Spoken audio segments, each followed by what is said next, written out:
Всем привет! Лунный свет – это одно из самых обаятельных вдохновений раннего Клода Дебюсси, который еще очень осторожно пользуется гармоническими средствами, но уже находит среди них весьма тонкие и изысканные. Дебюсси неоднократно обращался к образам Луны и лунного света.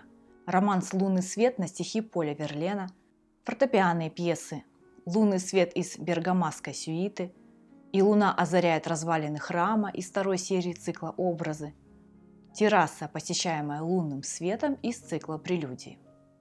В них лунный образ обретает значение главного персонажа прекрасного ночного пейзажа.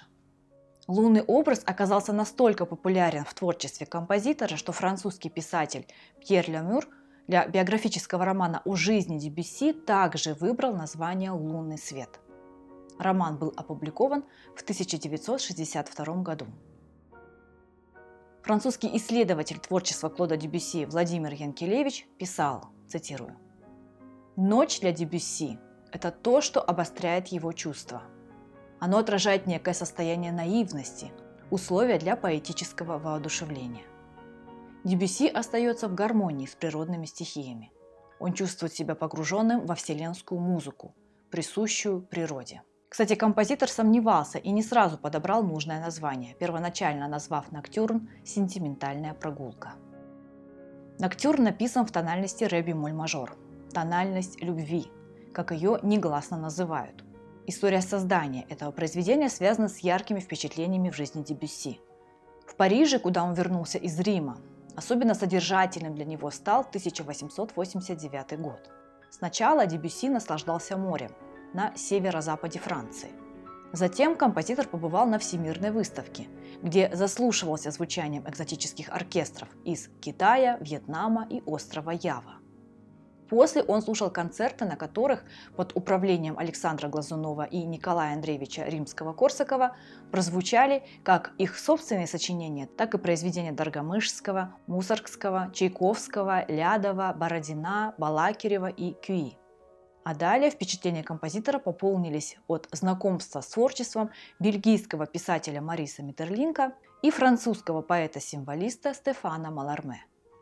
Все это, а также влюбленность в зеленоглазую девушку Габи, сильно отразилось на творениях Дебюсси. Именно в этот период он и создал свой знаменитый ноктюрн. Это обаятельное произведение раннего Дебюсси было представлено автором как часть Бергамасской сюиты. Музыка этого произведения украшает несколько кинолент. Самые известные из них – это «Афера по-американски», «Судная ночь», «Ученик мастера», «Восстание планеты обезьян», «Сумерки», «Сага затмения», «11 друзей Оушена» и «Казино Рояль». Некоторые считают, что классическая музыка обязательно должна подчиняться законам драматургии. Это подразумевает нахождение конфликта, заложенного внутри построения. Ведь подобным образом строилась практически вся музыка, начиная от музыки эпохи барокко и заканчивая поздним романтизмом.